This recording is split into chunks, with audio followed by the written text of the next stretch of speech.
Hi everyone! Samahan niyo naman akong magluto today ng isang klase ng merienda mga idol. Pero bago tayo mag-umpisa, huwag sanang kalimutan i-like at i-share ang videos ko. At sa mga hindi pa nakaka-subscribe, paki-subscribe na din ang YouTube channel ko para lagi kayong updated sa mga videos na ina-upload ko. Ako pala ang madiskarte niyong kapatid sa kitchen, July Mariano, and welcome again sa aking YouTube channel, OFW Diskarte Cooking Ideas. Tara mga lodi, samahan nyo akong mag-prepare at magluto na tayo ng isang napakasimpleng merienda at napakasarap. Let's go!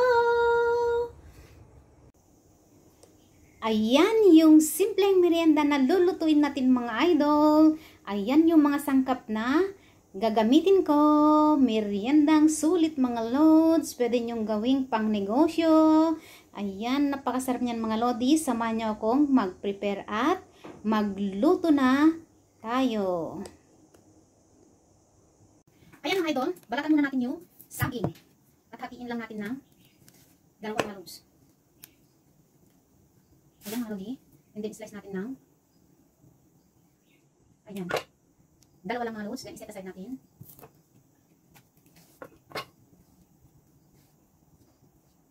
Malapit na over ng hinog yung saging na binili ko mga halos. Ang mahal pa naman ng saging dito sa Hong Kong. Ayan mga lodi. Set aside lang natin.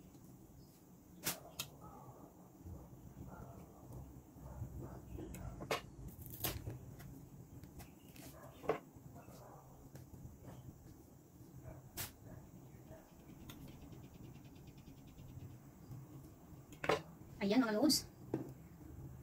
Yan mga idol, mag-slice naman tayo ng cheese mga loads. Ayan. Gagawa tayo ng cheesy turon mga lodi.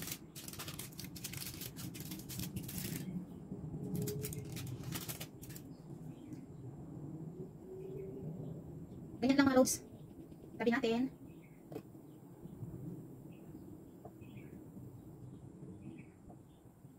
Sarap na lulutuin natin simpleng merienda mga loads.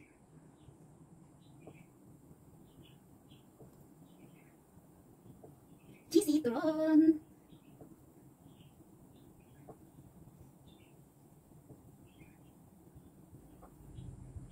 Ayan mga loads. Ayan yung saging at cheese natin. Ready na tayong magbalot mga lodi. Ayan, ipon muna natin sa sugar yan. And then ilagay natin yung cheese at ibalot natin mga loads. Ayan mga loads yung sugar natin. Namuo mga lodi.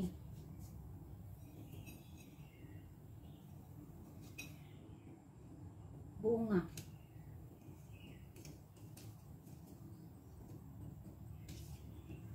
Pang-coat natin sa saging.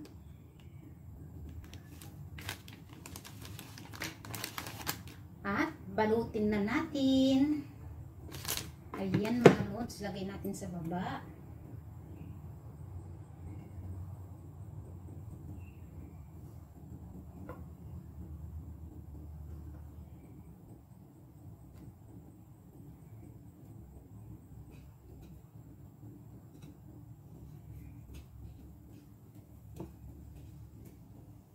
Ayan mga lods. Inot natin. And then, maglagay tayo ng cheese. Ay! Naputol. Cheese mga loads. Ayan.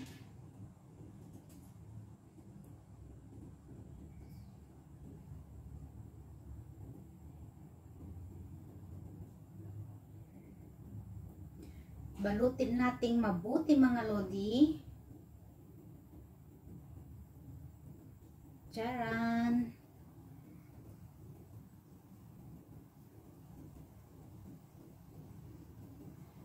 Ayan mga loads.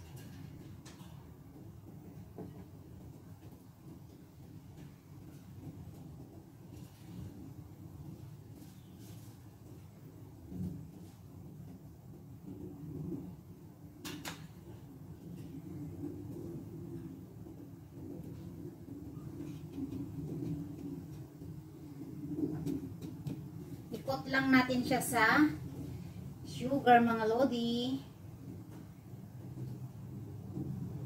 Then maglagay tayo ng cheese sa ibabaw. At ibalot natin ng magandang balot mga lods.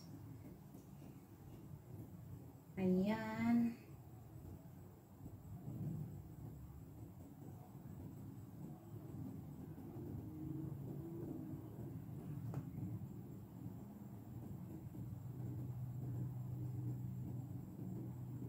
Ibalot natin siyang ma-beauty mga lodi.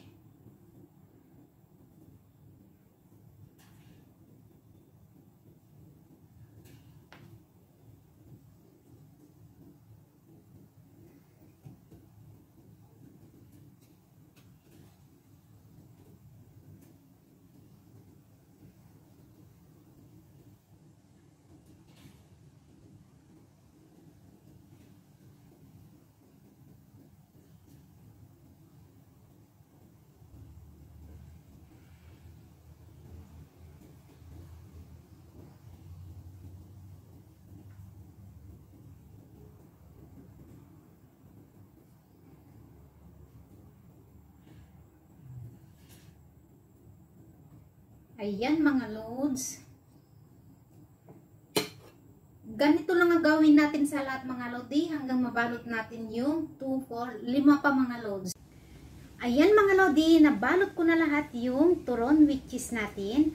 At syempre, sobra yung cheese na binili ko mga lods. At yung wrapper na ginamit ko sobra din. Kaya, ginawa kong cheese stick mga lods. Ayan, may 2, 4, 5 cheese stick ang nagawa ko mga lodi. Ayan, samahan nyo na akong magluto mga lods ng masarap na merienda. Ayan mga idol, magluto na tayo.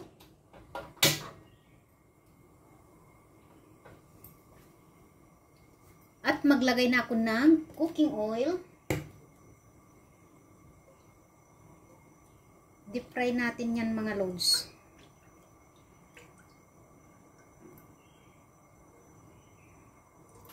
Para maganda yung pagkaluto. Hintayin natin uminit yung cooking oil. Ayan mga lodi, mainit na yung ating mantika. At unahin natin iprito yung cheese stick mga lods.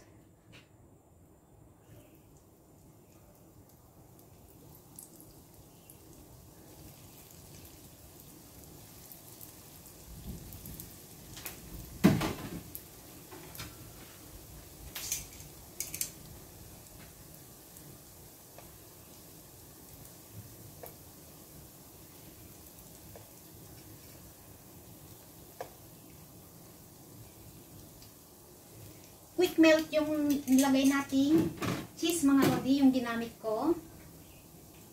Mabilis lang yan mga lods.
Ayan mga lods, medyo brown na. Nabutas yung iba mga lodi.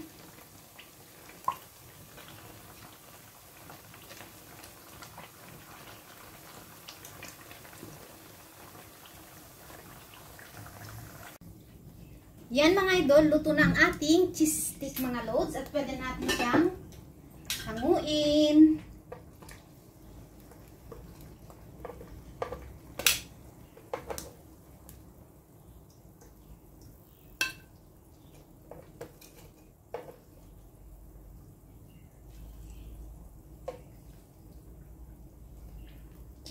Cheesy mga lodi. Yan yung ating cheese stick mga loads. Next is yung turon natin mga loads. Ayan.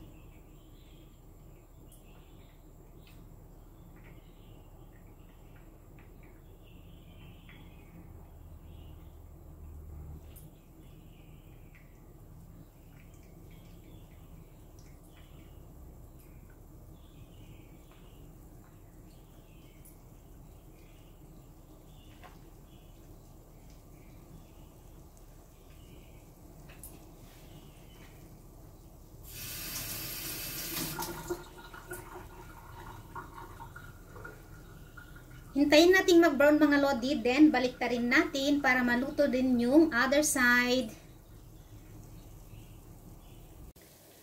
Ayan mga lodi, pwede na natin siyang baliktarin.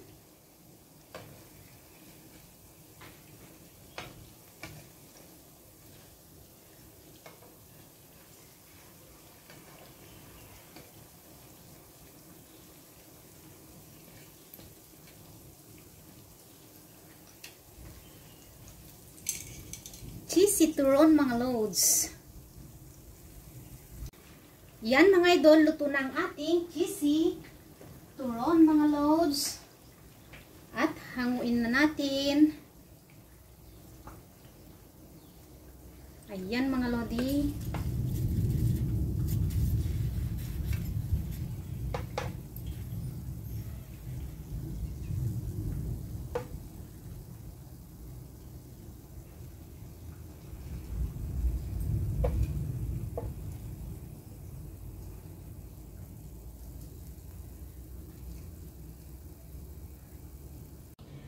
At eto mga lodi, ang niluto nating cheesy stick at cheesy turon mga loads. Ayan, ang init pa ng turon natin. Ayan yung cheesy stick natin mga loads.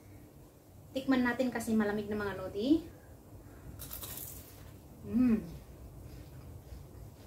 Sarap mga lodi. Cheesy stick. Mainit ba yung turon natin mga loads? Kaya ito muna kainin natin. Sarap.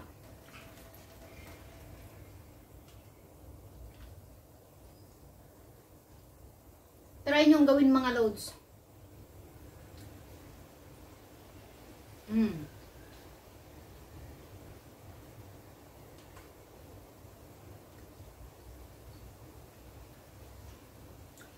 Ang sarap ng cheese stick mga lodi. Malamang pati ito. Masarap din. Ayan mga lods. Thank you for watching my videos. See you again on my next vlog. Ayan. Napakasimple at napakasarap na merienda natin mga lodi. Cheesy stick at cheesy turon mga loads. Yummy! Thank you for watching.